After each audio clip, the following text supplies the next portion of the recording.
नमस्कार, मैं हूं शंभू कुमार और आप देख रहे हैं अपना यूट्यूब चैनल मैथमेटिक्स आइडिया।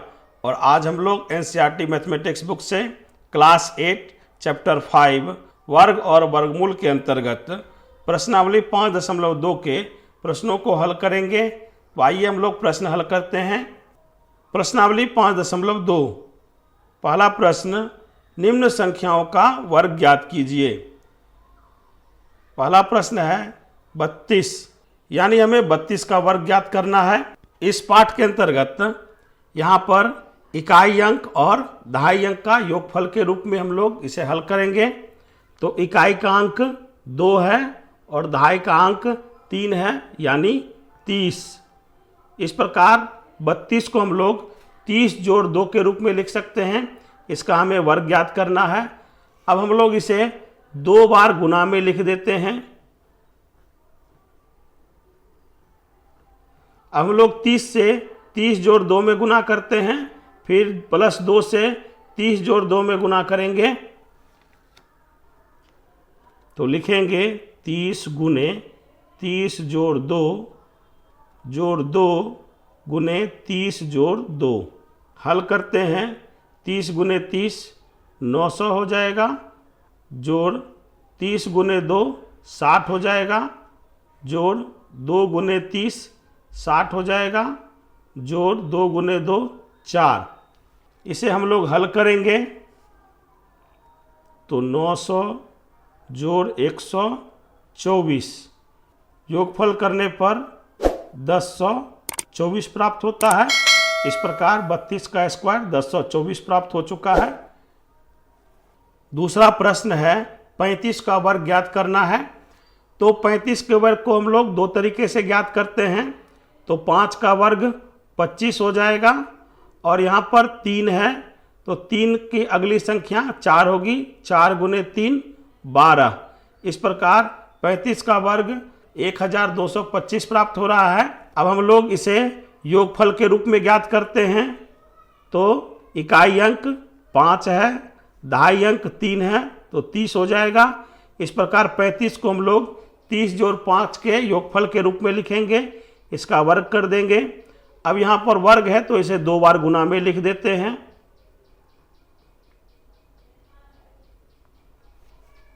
प्रश्न 1 की तरह 30 से 30 जोड़ 5 में गुना करेंगे, प्लस 5 से 30 जोड़ 5 में गुना करते हैं। तो लिखेंगे 30 गुने 30 जोड़ 5 गुने 30 जोड़ 5। हल करते हैं। 30 गुने 30 900, 5 गुने 30 150, जोड़ 5 गुने 30 150, जोड़ 5 गुने 5 25।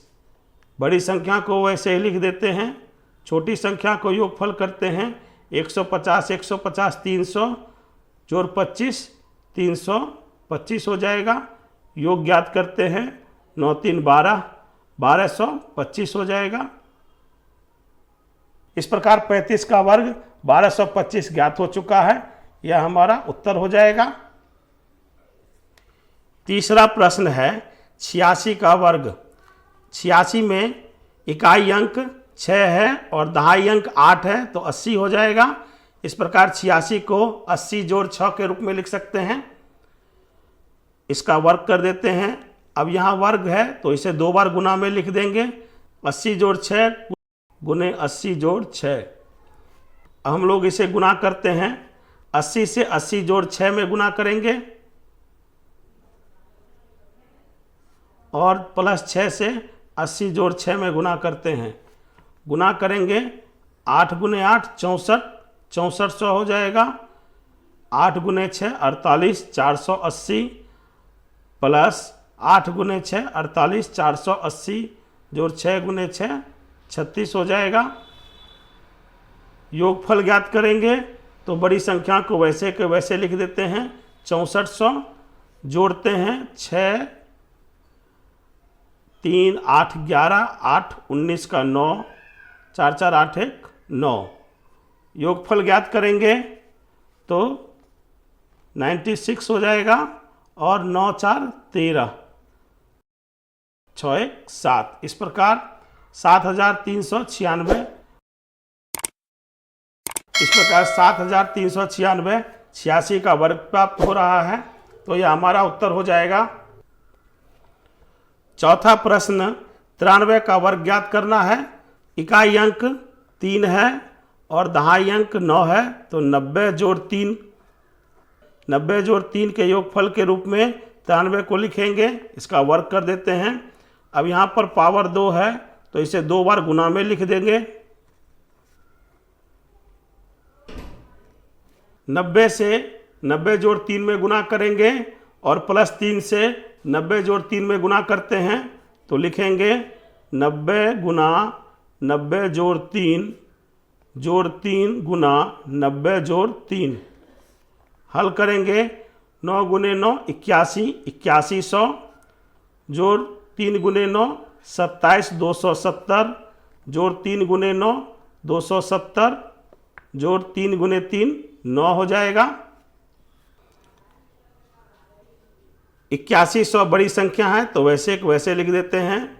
जोड़ 27 दुना 54, 540 जोड़ 9 549 योगफल हो जाएगा। इन तीनों का योग ज्ञात करते हैं तो 49 5 1 6 8।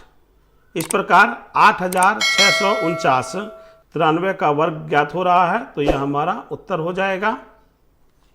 प्रश्न संख्या 1 का 5वां प्रश्न है। 71 का वर्ग ज्ञात करना है।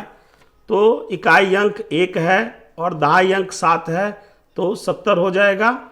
इस प्रकार 71 को हम लोग 70 जोड़ 1 के योगफल के रूप में लिख देते हैं का वर्ग। अब यहाँ पर 70 जोड़ 1 का वर्ग है तो इसे 2 बार गुना में लिख देंगे।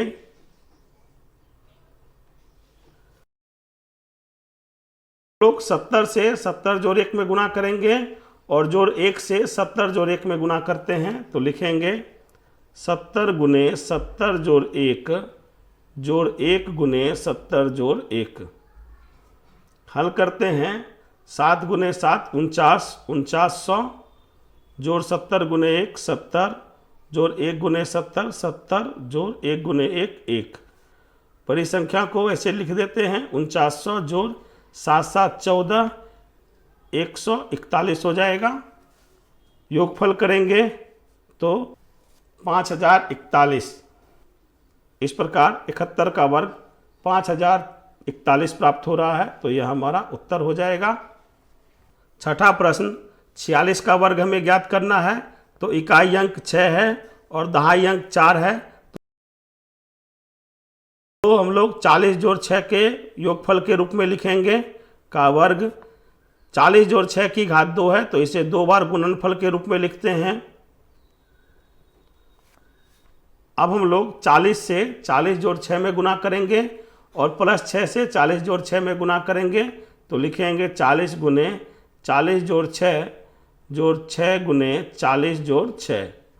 हल करते हैं 4 चौक 16 1600 जोड़ 4 छक 24 240 जोड़ 4 छक 24 240 जोड़ 6 गुने 6 36। बड़ी संख्या को लिख देते हैं 1600 जोड़ 6 3 4 7 4 11 का 1 2 2 4 1 5 516 ज्ञात हो रहा है योगफल। अब हमें इसे योग करना है तो 16 5 21 2116 योगफल प्राप्त हो रहा है। इस प्रकार यह 46 के वर्ग का उत्तर हो जाएगा।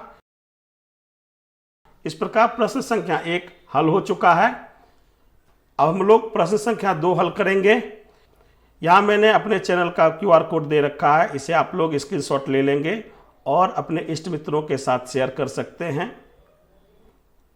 यदि आपने अभी तक चैनल को सब्सक्राइब नहीं किया है तो कृपया चैनल को सब्सक्राइब कर लें, वीडियो को लाइक करें, ज़्यादा से ज़्यादा शेयर करें और वीडियो के बारे में अपनी प्रतिक्रिया कमेंट बॉक्स में अवश्य दें।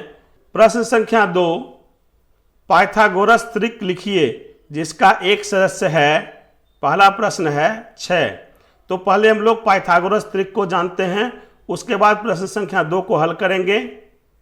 जैसा कि मैंने प्रश्नावली 5.1 के वीडियो में बता रखा है, पाइथागोरस त्रिक दो छोटी संख्या के वर्गों का योगफल बड़ी संख्या के वर्ग के बराबर होता है, पाइथागोरस त्रिक कहलाता है। यह खास करके समकोण त्रिभुज में उपयोग किया जाता है। समकोण त्रिभुज में दो छोटी भुजाओं के वर्गों का योगफल तीसरी भुजा के वर्ग के बराबर होता है। तो यहाँ पर इसे हम लोग पाइथागोरस त्रिक कहते हैं। यहाँ पर एक छोटी संख्या हम लोग m मान लेते हैं और m के लिए हम लोग पाइथागोरस त्रिक ज्ञात करेंगे। एक छोटी संख्या m के लिए पाइथागोरस त्रिक होगा तो छोटी संख्या 2m होगी, दूसरी संख्या m² - 1 होगा, तीसरी संख्या m² + 1 होगा। जैसे संख्या 6 के लिए 2m = 6 हो जाएगा। m का मान निकालते हैं, m के साथ 2 गुना में है, दाहिनी तरफ ले जाएंगे तो भाग में हो जाएगा। इस प्रकार m = 6/2, 2 से 6 3 बार में भाग लग जाएगा। इस प्रकार m का मान 3 प्राप्त हो रहा है। अब हम लोग दूसरी संख्या ज्ञात करते हैं। m का मान 3 प्राप्त हो चुका है। दूसरी भुजा का सूत्र होगा m² - 1। m का मान 3 है तो 3² - 1, 3 का स्क्वायर करेंगे तो 9 हो जाएगा -1, 9 में 1 घटाएंगे तो 8 प्राप्त होगा। तीसरी संख्या के लिए सूत्र होगा m² + 1। m का मान 3 है तो 3² + 1, 3 का स्क्वायर करेंगे तो 9 + 1 10, योगफल करेंगे तो 10 प्राप्त होगा। इस प्रकार संख्या 6 के लिए पाइथागोरस त्रिक होगा 6, 8, 10। इस प्रकार प्रश्नावली 5.2 के प्रश्न संख्या 2 का पहला प्रश्न हल हो चुका है। दूसरे प्रश्न की संख्या है 14। तो हम लोग जानते हैं कि सबसे छोटी संख्या 2m होगी तो 2m = 14 हो जाएगा। m के साथ 2 गुना में है, दाहिनी तरफ ले जाएंगे तो भाग में हो जाएगा। इस प्रकार 14/2 भाग लगाएंगे तो 7 बार में भाग लग जाएगा। इस प्रकार m = 7 मान प्राप्त हो रहा है। अब हमें दूसरी संख्या ज्ञात करनी है तो दूसरी संख्या का सूत्र होगा m² - 1। m का मान यहाँ पर 7 प्राप्त हो चुका है तो 7 का स्क्वायर - 1, 7 का स्क्वायर करेंगे तो 49 हो जाएगा -1, हल करेंगे 49 घटाओ 1 तो 48 मान प्राप्त होता है। इसी प्रकार तीसरी संख्या होगी m² + 1। m का मान 7 है तो 7 का स्क्वायर जोड़ 1, 7 का स्क्वायर को हल करेंगे तो 49 हो जाएगा, जोड़ 1, हल करेंगे 49 जोड़ 1 50। इस प्रकार संख्या 14, 48 और 50 पाइथागोरस त्रिक का सदस्य है। प्रश्नावली 5.2 के प्रश्न संख्या 2 का तीसरा प्रश्न है 16, जो कि पाइथागोरस त्रिक का एक सदस्य है। तो हम जानते हैं कि पाइथागोरस त्रिक का सबसे छोटा सदस्य 2m होता है तो 2m = 16 हो जाएगा। m के साथ 2 गुना में है, दाहिनी तरफ ले जाएंगे तो यह भाग में हो जाएगा। इस प्रकार 16 में 2 से भाग लगाएंगे तो 8 बार में भाग लग जाएगा। इस प्रकार m = 8 प्राप्त हो रहा है।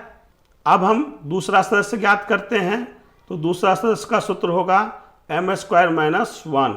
m का मान 8 प्राप्त हो चुका है, 8 का स्क्वायर -1, 8 का स्क्वायर करेंगे तो 64 हो जाएगा -1, 64 में से 1 घटाएंगे तो 63 मान प्राप्त हो रहा है। यह पाइथागोरस त्रिक का दूसरा सदस्य है। तीसरी संख्या ज्ञात करेंगे तो पाइथागोरस त्रिक के लिए तीसरी संख्या का सूत्र होगा m² + 1। m का मान 8 प्राप्त है, 8 का स्क्वायर +1, 8 का स्क्वायर करेंगे तो 64 हो जाएगा, जोड़ 1, 64 और 1 को जोड़ेंगे तो 65 हो जाएगा। इस प्रकार संख्या